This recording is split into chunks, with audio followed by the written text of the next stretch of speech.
우리 세대를 많은 분들이 불확실성의 세대라, 이게 벌써 수십 년 전에 나온 말인데 이젠 정말 AI가 나오면서부터는 정말 내년 일을 알 수가 없는, 앞으로 무엇을 해야 우리가 살 수 있을지조차도 정말 장담할 수 없는 불확실성의 시대라고 합니다.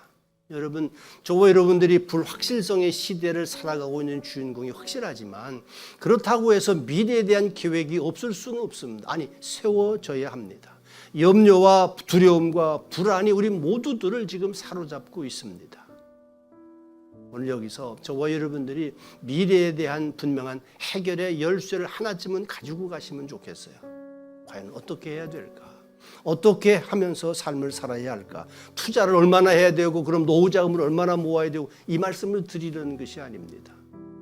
정말 앞일에 대해서 젊은 분들도 계시고 이제 연세가 많으신 분들도 계시는데, 어떤 형편이든지 미래에 대한, 내일에 대한 계획을 세울 때 우리가 어떻게 해야 하는가?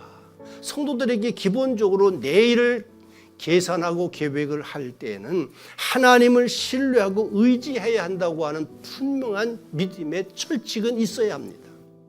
이것이 빠진다고 하면 내일도 사실은 소망이 없는 것입니다.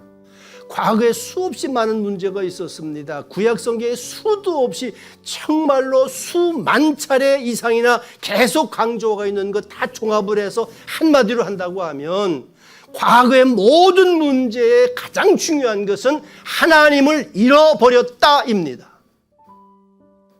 하나님을 잃어버린 인생, 하나님을 잃어버린 나라, 민족, 역사는 정말 불행했습니다.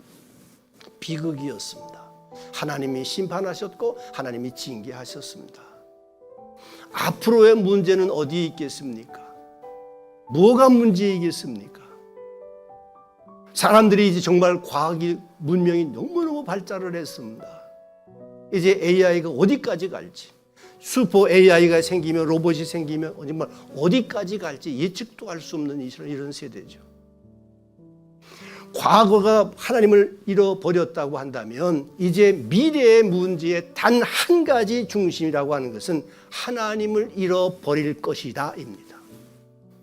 하나님을 잃어버리고 하나님 없이 인생을 살아갈 수 있다고 확신하는 이 교만, 하나님이 아니면서도 하나님인 것처럼 교만한 마음을 가지고 미래를 계획하고 생각하는 것입니다. 이제 그 해결의 출발을 어떻게 해야 되는가? 저거 여러분들에게도 마찬가지입니다. 이제 120세대라고 얘기를 하는데, 그러면 앞으로 연로하신 분들이 80이 되면 아직도 한 40년은 더 사셔야 돼요. 은퇴하고서 60년을 살아야 된다고 하는 시대니까요. 과거에 아니라 지금 이제 앞으로 미래를 어떻게 결정을 하고 선택을 하면서 살아야 할지 15절 말씀입니다. 출발을 어디서부터 해야 되는가? 15절입니다. 너희가 도리어 말하기를 주의 뜻이면 우리가 살기도 하고 이것이나 저것을 하리라 할 것이늘 내일도 하나님의 주권 안에 있다는 것을 여러분 믿으십니까?